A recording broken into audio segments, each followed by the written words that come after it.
Ito guys, yung malalim na lugar. Ayan, malalim yan. Oh. Ito yung kumbalay. Halos wala nang lalabas. Kasi hindi natin masabi, baka mamaya biglang tumaas pang ano, baka. Ayan.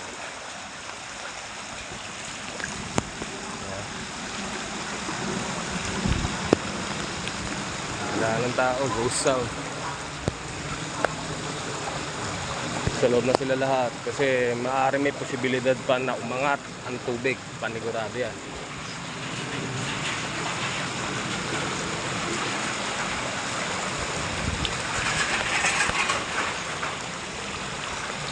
Ang daming tilapia oh. Tilapia sa loob oh. Tilapia? Okay na.